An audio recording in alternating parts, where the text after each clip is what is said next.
Asthma सांस की जब बात आती है, अस्थमा की भी एक तकलीफ़ होती है कई सारे लोगों में और अभी तो काफ़ी इसका भी प्रमाण बढ़ता नज़र आ रहा है। इसके लिए ऐसे कौन से आसन हैं जो बैठे-बैठे भी लोग कर सकते हैं? क्योंकि अस्थमा को एड्रेस करने के लिए आपको क्या लगता है? प्राणायाम सबसे बढ़िया है क्योंकि अगेन अस्थमा आपकी एक ब्रेथ से है। तो मैं आपको एक दूसरा प्राणायाम बताऊंगी, कपालभाति, जो आपको एक एक अच्छे से ब्रेथ सिखाएगा, क्योंकि हमारे यहाँ पे एक डायफ्राम है और ये डायफ्राम एक बहुत इंपॉर्टेंट हमारा ब्रीदिंग मसल है और इसको काफ़ी लोग यूज़ नहीं करते हैं। खास तौर जो अस्थमा जिनको है वो लोग काफ़ी तो उनकी शैलो ब्रीदिंग होती है। तो जब अपनी ब्रेथ को वो ज़्यादा डीप करें, अपने रेस्पिरेटरी मसल्स को अच्छे से यूज़ करें, तो हम लोग ये देखते हैं कि उनकी ब्रीदिंग मसल्स बेटर होती हैं, अस्थमा कम होता है। कपालभाति टेक्निकली एक क्रिया है, पर ये इतनी अच्छी क्रिया है कि हम लोग इसको प्राणायाम जैसे मानते हैं। तो बस एक कंफर्टेबल सीटेड पॉस्चर लीजिए। अपना एक हाथ आप अपने पेट में रख सकते हैं और अपने एक हाथ आप अपने नोज़ के नीचे रखिए और आप यहाँ पे ब्लो करिए, जैसे ज़ोर से, फिर से। और आप ये महसूस करेंगे जब ब्लो आउट करते हो तो जो इनहेलेशन होता है वो ऑटोमेटिक होता है। तो हमको ब्लो आउट करना है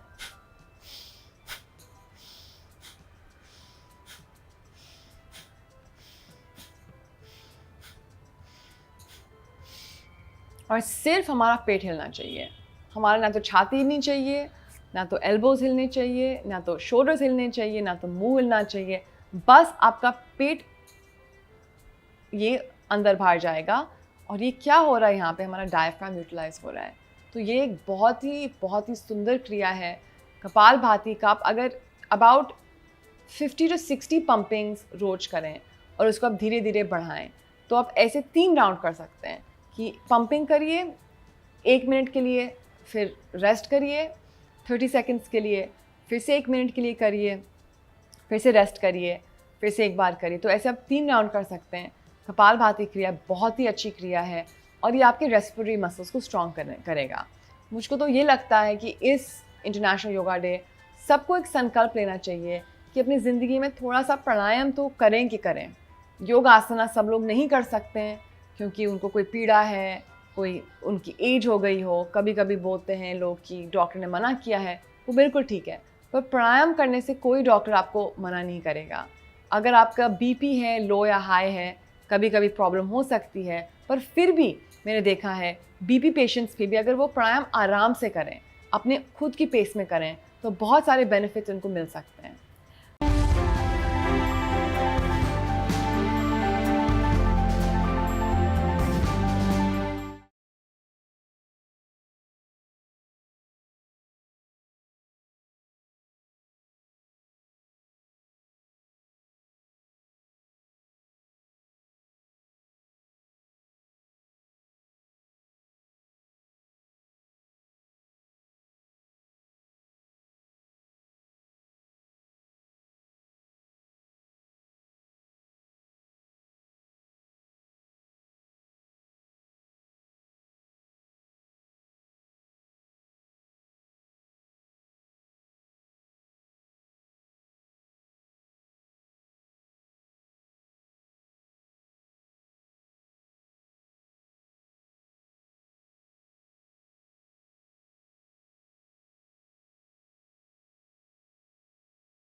अ, आजकल की जो लाइफ है, फास्ट फूड ऐसा हो गया है कि मान लो अनअवॉइडेबल हो गया है।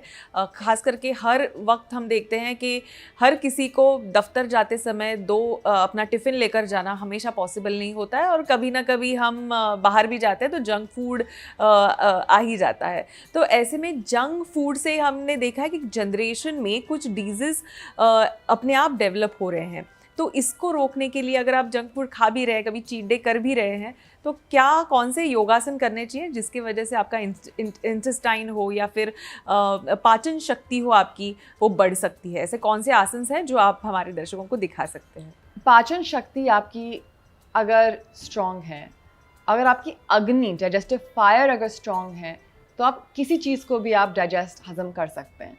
वो तो मैं आपको बता देती हूँ। और आजकल जंक फूड भी नहीं, जो हम खाना भी खा रहे हैं, हमको ये नहीं मालूम कि शुगर कौन से फ्रूट्स में इंजेक्ट हुआ है, हमारी सब्जियां में क्या टॉक्सिन्स हैं, हमारी जो गेहूं आ रहा है वो कहाँ से आ रहा है, कैसे ग्रो हुआ है। तो एक मजबूत पाचन शक्ति तो सबको ही चाहिए, एक बहुत अच्छी अग्नि। तो इसके लिए सूर्य नमस्कार मैं बोलूँगी सब लोग करें। सूर्य नमस्कार एक बहुत इंपॉर्टेंट योग की प्रैक्टिस है। अगर आप सुबह उठ के 10 मिनट भी सूर्य नमस्कार कर लें तो आपकी एक मेटाबॉलिक फायर, आपकी एक अग्नि वो किक स्टार्ट हो जाएगी। दूसरा एक आपको मैं सिंपल सा आसन दिखाऊंगी, इसको हम बोलते हैं नौक आसन। ये आपके कोर के लिए है। और अगर आपका कोर स्ट्रॉन्ग हो जाए, आपका कोर स्ट्रॉन्ग हो जाए तो आप किसी चीज़ को भी डाइजेस्ट करोगे, आप बैक पेन से भी आप सेफ रहोगे। तो मैं आपको ये दिखा देती हूँ, इसके 2-3 वेरिएशंस मैं आपको दिखाऊंगी। एक बहुत सिंपल जो सब लोग कर सकते हैं, और एक इंटरमीडिएट और एक एडवांस्ड। और आप इस कोर की जो एक्सरसाइज है, ये नौक आसन, अब धीरे धीरे इसके आप अपने इसमें समय बढ़ाएं। आसन में जो आप एक ठहरते हैं उसका समय बताएं और आपके बेनिफिट्स आएंगे। तो सबसे पहले एक बिल्कुल सिंपल, आपको बस क्या करना है कि बस सिंपली आपको अपने पैर ऐसे उठाना है बस। और आप इतना भी उठा पाओगे तो ये भी आपके यहाँ जो कोर स्ट्रेंथ है वो स्ट्रॉन्ग कर रहा है। और फिर आप धीरे से पैर और ऊपर ले आएँ और फाइनली आप एडवांस स्टेज पे आ जाएं।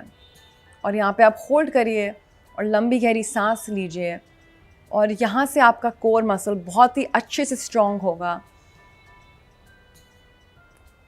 और आप नीचे आ सकते हैं। तो ये क्या करता है कि आपकी डाइजेस्टिव फायर को स्ट्रॉन्ग बढ़ाएगा। बहुत ही इम्पोर्टेंट आसन है। और मुझको लगता है कि भारत में ख़ास तौर हमारे पेट निकल आते हैं क्योंकि हम लोग बहुत ज़्यादा कार्बोहाइड्रेट्स खाते हैं। तो यहाँ तो ज़रूरत सबको है कि अपने कोर को स्ट्रॉन्ग रखें। नौक आसन